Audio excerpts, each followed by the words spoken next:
Hey guys, Max here with a few thoughts from the driver's seat. You know, you've heard of emotional support pets, right? I have too. They're everywhere now. You can't go to a home improvement store or your supermarket without seeing people with their emotional support pets. That's a fairly new idea. I don't remember as a kid ever seeing this before. And for the most part, I think it's just fine. I don't have a problem with people loving their pets.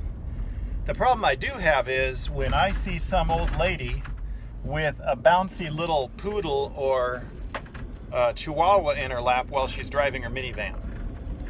If touching your cell phone is a crime that comes with a stiff fine, I think having a bouncy little dog running around loose in the car should be a much bigger fine, to be honest with you. But while we're on that subject, I want to talk about this whole idea that people need emotional support. I have no problem with that. You know, we're emotional creatures. The problem I have is what people choose as their emotional support pet. Personally, I think I like to consider my firearms as emotional support. I have emotional support pistols. I have emotional support rifles. And they make me feel good. They make me feel comfortable as I go about my day. Everywhere I go, I have a firearm within reach or on my person. And I like that. That makes life more livable for me. That makes me easier able to cope with the things in the world that I can't control. Unforeseen circumstances that come up. And I think that I'm not alone in that. The problem is there's a lot of people who are made very uncomfortable by my choice of emotional support. The problem is that you can go just about everywhere with your emotional support pet, but you cannot go everywhere with your emotional support pistol. Now, we all know a lot of these places that have the sticker on the door saying no firearms allowed. I get that. People have a right. But let's look at just how dangerous these things really are. You want to think for 1 minute about how many people in the United States are bitten by dogs every year. All right? Now, dogs are the most popular emotional support pet in the U.S.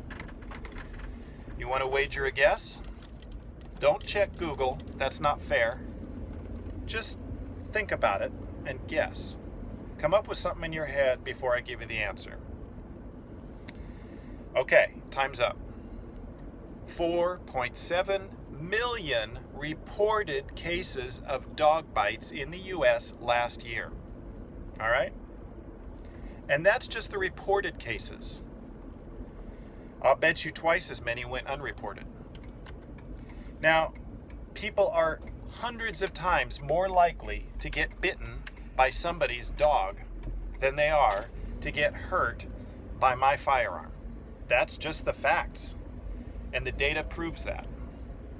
So let's stop letting the left control the narrative about how dangerous firearms are, where we can go with them, and how suspicious we look because we want them. They want us to think we're crazy. And, you know, some of us, I guess, after enough people have conversations with us about their discomfort with our firearms, we start to think maybe we are crazy.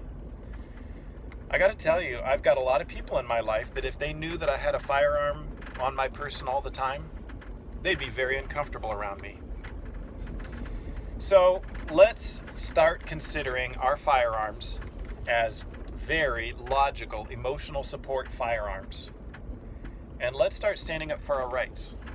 People have a right to firearms, but they do not have a constitutionally protected right to own pets.